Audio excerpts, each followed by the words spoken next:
নমস্কার বন্ধুরা, পাবদা মাছের একই রকম ঝাল ঝোল না খেয়ে একদিন হলেও আপনারা এইভাবে লাউ দিয়ে পাবদা মাছ রান্না করে খেয়ে দেখবেন।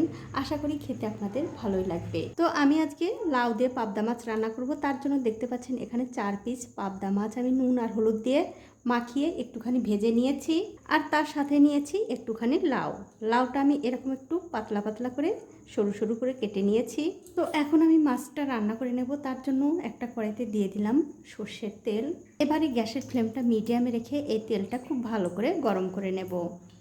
তেল কিন্তু খুব ভালো করে গরম হয়ে গেছে। এখন আমি ফোড়নের জন্য এর মধ্যে দিয়ে দিচ্ছি একটা তেজপাতা, একটু গোটা জিরা আর দিয়ে দেবো সামান্য একটু রাঁধুনি। এবারে ফোড়নগুলো একটু ভালো করে ভেজে নেব।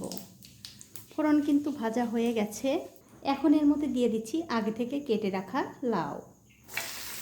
লাউগুলো দিয়ে দেওয়ার পরের মধ্যে দিয়ে দেবো স্বাদ মতো নুন আর হলুদের গুঁড়ো।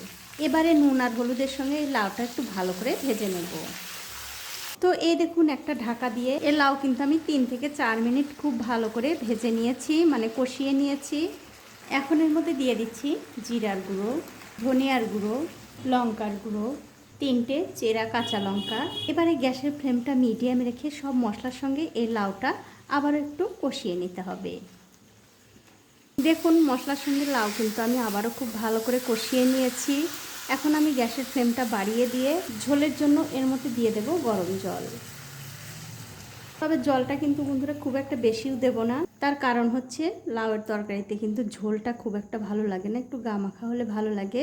এবারে ঝোলের সঙ্গে লাউগুলো খুব ভালো করে মিশিয়ে দিয়ে একটা ঢাকা দিয়ে এই তরকারিটাকে 3 থেকে 4 মিনিট রান্না করে নেব। তো 3-4 মিনিট হয়ে গেছে, ওপর থেকে আমি ঢাকাটা তুলে নিলাম।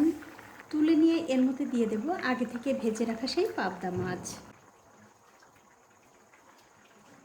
মাছগুলো দিয়ে দেওয়ার পর খুবই হালকা হাতে এই মাছগুলো তরকারির সঙ্গে মিশিয়ে দিয়ে আবারও ঢাকা দিয়ে 5 থেকে 7 মিনিট রান্না করে নেব। তো 7 মিনিট হয়ে গেছে, ওপর থেকে আমি আবারও ঢাকাটা তুলে নিলাম। তুলে নিয়ে এর মধ্যে দিয়ে দিচ্ছি সামান্য একটু গরম মশলার গুঁড়ো। এবারে গরম মশলার গুঁড়োটা খুবই হালকা হাতে এই তরকারির সঙ্গে মিশিয়ে দিতে হবে। এই দেখুন গরম মশলার গুঁড়োটা কিন্তু আমি তরকারির সঙ্গে খুব ভালো করে মিশিয়ে দিয়েছি। এখন আমি গ্যাসের ফ্লেমটা বন্ধ করে দিয়ে আপনাদের একটু পরিবেশন করেও দেখাচ্ছি কেমন হয়েছে দেখুন।